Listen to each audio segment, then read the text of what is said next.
حد عمره فكر ان في مصر محدش بيسيب حد يعدي؟ بمعنى يعني لو انا سايق عربيه والشارع كله واقف وواحد مستني يطلع وانا معوج خلاص بوزي بره فانا هطلع، لا لا هو اكبس، هطلع انا الاول، انت مش تطلع، انا ايه الذوق وبيهيفير الطابور عندنا برضو ده ساين تانية من ان احنا مش بنخلي حد يعدي. يبقى في 2 3 مثلا مخلصين اعداديه وعندهم 10% اويرنس ان الطابور ده مفيد، واقفين عاملين طابور مكون من 3 افراد، هتلاقي بعد كده 10 دقايق 20 واحد واقفين قدامهم وهم اخر 3 في الطابور، محدش هيسيبهم يعدوا. واكتر واحده انا شخصيا بتضايقني كتير قوي، ما بنسيبش حد يعدي الشارع.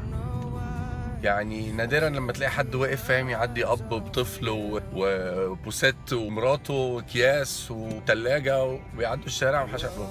والناس العواجيز والناس اللي عندهم سبيشال نيدز يعني كابوس كابوس. في حاجات ماشي يا عم، ماشي يا عم، عايز يعدي هو كمان، عدي يا حبيبي. واللذيذ بقى لما تيجي عند الاشاره تبقى خضراء في حته زحمه، تمام، اول ما الاشاره تبقى خضراء تلاقي الناس اللي بتعدي بقى على الزيبرا كروسنج مش هتخليك تعدي. في حاجات بتبقى اب للشعب بصراحه، انا اسف.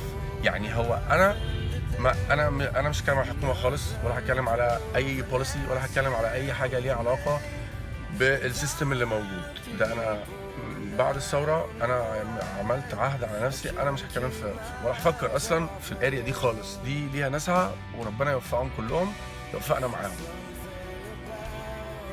لكن في حاجات في الشعب يقدر يغيرها كده، ده قرار انا هعمل كده. فانتوا متخيلين المأساة الإنسانية للست العجوز او الراجل العجوز او الشخص الديسيبلد اللي بيعدي الشارع بعد ما يخلص كابوس العربيات اللي جايه اللي مش عايزه تقف له، والستريس بتاع لان هو بيعدي ومش شايف العربيات ومش عارف يحدد سرعتها ولا يعرف هي جايه ولا رايحه ولا يعني تمام. عدى الناحيه الثانيه خلاص، خلص كابوس ده، يروح لابس في جبل بقى مش رصيف. يعني انت لو حد معرفش الناس بتبص على التفاصيل دي ولا لا، بس لو مش بتعرف بص على علو الرصيف اللي موجود في شوارع مصر، وشوف انت شخص هيلثي طبيعي وسنك صغير كمان بتطلع رجلك قد ايه عشان تطلع.